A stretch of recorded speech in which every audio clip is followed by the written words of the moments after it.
Bonjour à tous et à toutes, c'est le littéraire et aujourd'hui on va parler donc d'une plante carnivore qui se nomme la dionée. Donc la dionée c'est une plante carnivore que vous reconnaissez sûrement, hein. Voilà, c'est la plante carnivore que tout le monde a en tête quand on parle de plante carnivore. Et alors c'est une plante carnivore qui est disponible un petit peu partout dans les différents magasins type Jardiland, etc. Donc là je vais juste vous faire une petite fiche explicative et nourritive on va dire de cette plante. Donc tout d'abord, il faut savoir que c'est une plante qui a besoin d'avoir un cycle jour-nuit, hein. Donc il faut que le jour il y ait de la lumière et la nuit, pas de lumière, hein. Donc l'idéal c'est de la mettre au soleil. Il faut qu'elle prenne des rayons du soleil quand même. Donc l'idéal c'est de la mettre par exemple sur un bord de fenêtre ou un endroit devant une fenêtre pour qu'elle puisse capter quand même quelques petits rayons. C'est une plante qui boit beaucoup. Alors il faut savoir que de base la dionée c'est né dans des marais. D'accord, il me semble, dans des marais où effectivement la terre était très pauvre et elles n'avaient pas beaucoup d'eau et donc pour survivre elles ont développé leur piège, donc qu'on voit là qui est un petit peu fermé.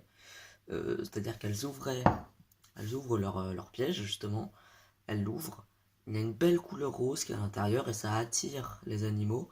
Et une fois qu'ils sont dedans, il y a trois espèces de petits pics à l'intérieur de leur bouche.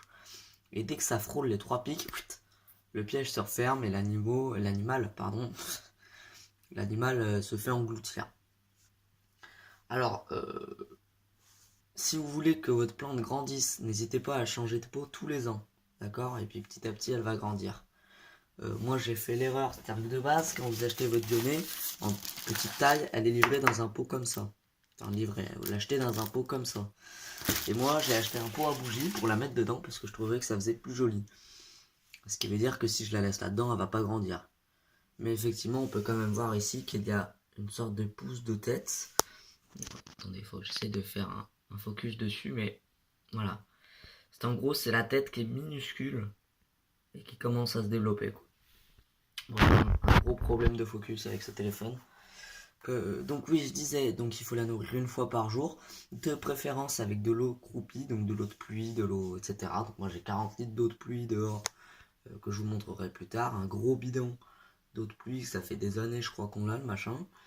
Et donc moi ce que je fais, c'est que j'en récupère dans un seau. Le seau, je le mets devant chez moi. Et puis, je prends une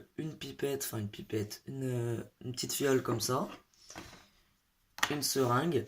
Et en gros, je vais venir chercher les 6 millilitres, 6 millilitres d'eau que je vais mettre là-dedans, puis 6 millilitres d'eau en plus.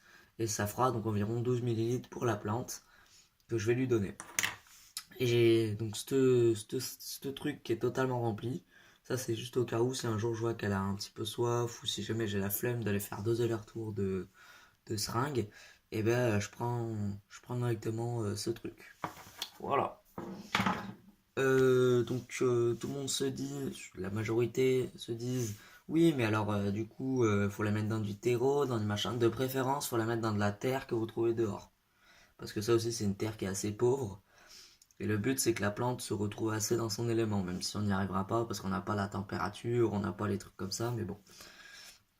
Donc vous prenez de la terre de dehors. Moi, je l'ai mise dans du terreau, parce qu'au début, je ne savais pas, mais ça va pour l'instant, elle vit bien. Ça fait 5 jours environ que je l'ai. 5 jours et elle vit plutôt bien. Non, une semaine. 5 jours. Une semaine que je l'ai, ouais. Donc elle est dans du terreau depuis une semaine. Et puis voilà, quoi. Juste quand vous la mettez, quand vous la changez de peau, évitez de mettre la tête dans la terre, parce que regardez, après, soit la tête elle arrive à ressortir comme c'est magnifiquement passé ici, soit la tête elle pourrit à l'intérieur, comme là, enfin pourrie. En gros, là on voit pas, mais la tête elle a la même couleur que la terre, du coup on la voit plus. Voilà. Donc la plante va se développer petit à petit, vous la verrez la bouche ouverte, la bouche fermée, un petit peu n'importe quand dans la journée, quand vous l'aurez, c'est ça qui est magnifique, je trouve, parce que du coup il y a de la vie quand même, on voit que ça vit et je trouve ça intéressant. Qu'est-ce qu'il y a d'autre à dire? Je crois que c'est à peu près tout. En espérant que cette vidéo sur la dionée vous ait plu. Effectivement, j'achèterai potentiellement d'autres plantes carnivores dans les mois à venir. Et puis je vous ferai des vidéos dessus, etc. Si vous voulez, si ça vous plaît, je vous montrerai comment est-ce que la plante a évolué avec le temps, hein. Donc là, pour l'instant, bah, elle va plutôt bien. Vous voyez qu'on a une bouche là, on a des bouches un peu partout. Oui, essayez de ne jamais la nourrir de mouches. Peut-être une fois dans sa vie, si vous voulez voir un petit peu à quoi ça ressemble quand elle referme son piège. Mais de préférence, la nourrissez pas en plus, quoi.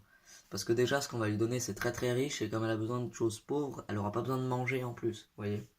C'est même pas sûr qu'elle accepte en fait, parce que moi hier, j'ai essayé de lui donner une mouche, et bah rien s'est passé, donc essayez pas quoi. Voilà, et si vous voulez plus de renseignements, bah, je vous mettrai sûrement des liens en description vers des sites que j'ai vus et vers des vidéos que j'ai regardées pour en savoir un peu plus. Allez, au revoir.